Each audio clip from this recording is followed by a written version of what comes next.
Hello, ladies and gentlemen. Welcome back to From the Depths with me, Zicargo. We're here back at a new garage. It's got to be said, it's a water garage. You know, whatever. I'd call it a dry dock, but you get the point. Anyway, we're here hanging out. This guy's going fishing, but today I have another craft to show you. So we're gonna make our way down here. Now this one, it kind of just has a placeholder name. Gonna be honest, I haven't named this particular boat, but just gonna take a little bit of a look-see here. Now this design started out as a simple, small resource carrier, and on this I wanted to shove one or two weapons that just would enable the thing to fire back if it ever got caught out.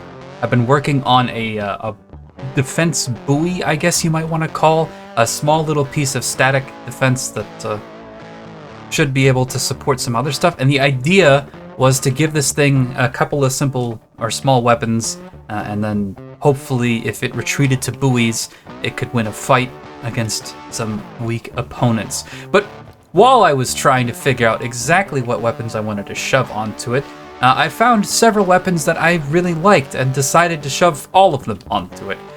So this thing ended up coming in at about 55,000 materials. It's currently called the Border Patrol boat. Alright, so we'll start looking over this craft with the weapons. And the first one up is going to be this big cannon here, this tri-barrel cannon. Now this is ammo intakes directly on autoloaders, 6 of them, with a pretty reduced cooldown, all the way down to just about 5 seconds per shot. It takes much longer to reload, so they do have a downtime once they have fired all of their ammo. We've got a little bit of detection built in here, not too much, and it's not perfectly accurate. It's got to be said, it does not have enough processing power. So these guns can only stock 6 shells in their autoloaders at a time, and they do have a pretty substantial reload. However, they are able to dump a shell about every 5 seconds, and so they're able to dump 18 shells between the 3 of them downrange rather quickly. This is a shell design that I really like to use, this 333mm shell. You can go double gunpowder with 1 warhead. I've done this a lot with Hesh. I've done it with Disruptor. I've done it with Smoke. I really am a big fan of this particular gauge of APS. It's really fun to play around with. You can bump it up a little bit and add a fuse if you want to. If you want to have like a flak and a fuse and a gunpowder, that's also pretty good over there. Yeah, nothing too fancy on it. Just 18 big damage shells so that it can punch up. And then strapped to the side of the gun, I was looking for some sort of decoration.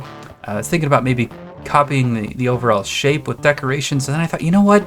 No, it doesn't look robotic enough. So I was playing around with stuff, and I discovered that these guns, I really like the way that they look just kind of duct taped to the side of the turret. They feel like they really help bring the shape of the turret to something that I wanted it to be. So I've gone ahead and strapped these 94mm guns. Now these are firing double heat warheads. It's pretty good against small craft, and it's decent enough to go through some light armor. These things also fire fairly quickly, which I'm a big fan of. So pretty decent at AA, pretty decent just against anything.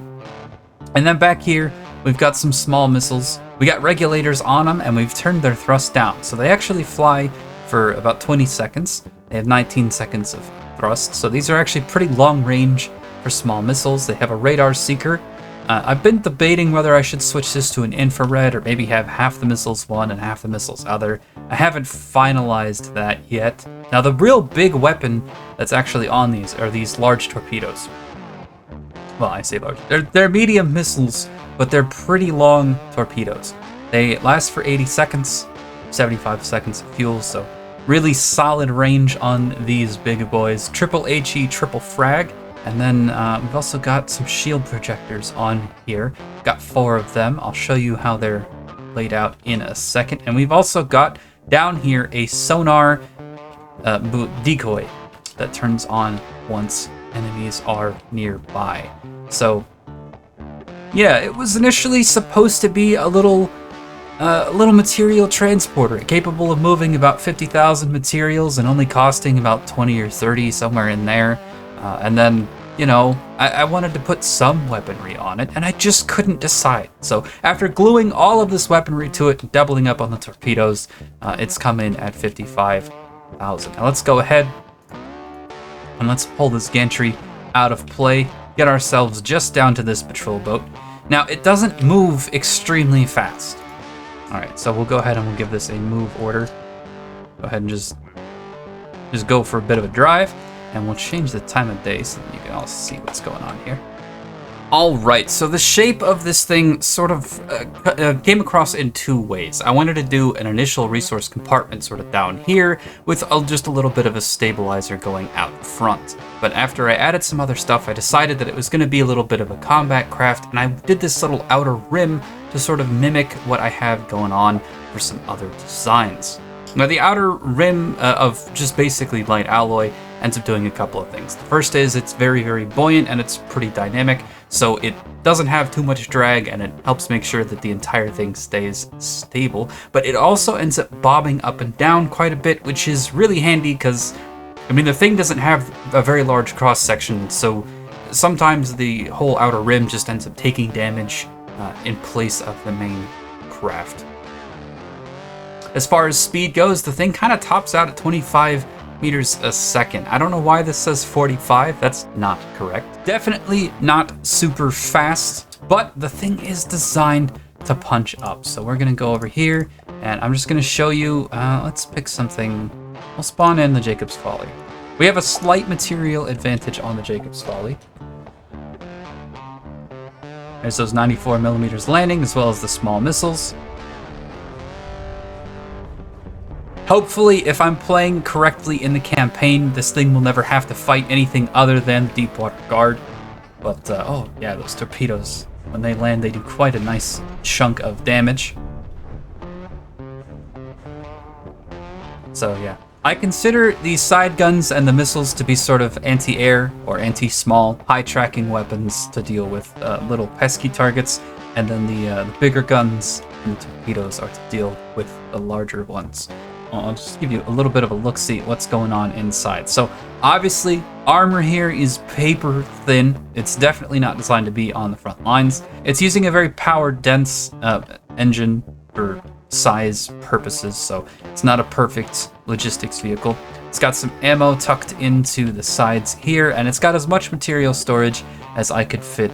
It's got a PID to make it a little extra wobbly from side to side as it goes back and forth, and it's got a few other things. I think, oh no, it needs a radar. That's what it needs. Anyway, I'll be adding a passive radar onto the bottom of this and perhaps moving some of these materials, or maybe the repair capability for a little bit more processing power. But other than that, it is pretty much all either light alloy with a little bit of metal sprinkled around here and there. And then it dedicates 140 power to its sonar decoy. That's pretty much guaranteed to draw all torpedoes, by the way, even if they have a signal processor. This thing's sonar signature is absolutely tiny. And then the shield drive goes up to 7. Go ahead and spawn in. Let's do one more little combat test. There's something, yeah, the Atlas. The Atlas here, I find, is a really nice punching bag.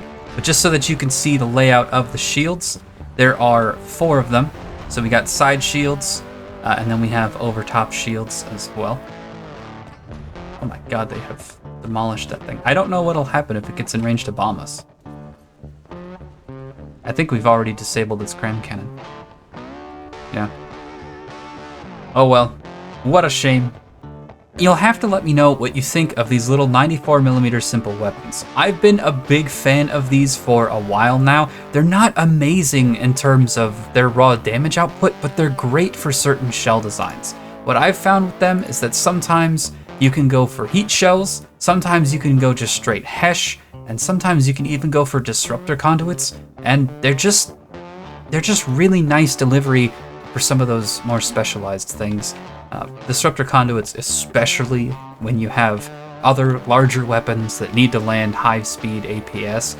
Just a couple of these with disruptors can practically eliminate the shields on much, much larger designs. Anyways, thank you all very much for watching. The like target on this video is going to be the same as the last one, 20 likes. That video's already gotten, as the time of recording this, it already has 12 likes, and it has already been advertised about 7 times as much as the previous video. So thank you all very much for doing that. It's really, hopefully, if I've done a decent job designing these craft and making these videos, then hopefully it should really help the channel grow, and then potentially there will be more people who enjoy the content, which is of course the goal. Anyways, I've been Zicargo. This has been fun. I'll hope to see you guys very soon with the next episode where we'll be working on a defensive buoy. Don't forget to leave a like and a comment if you want to see more of this. For now, goodbye.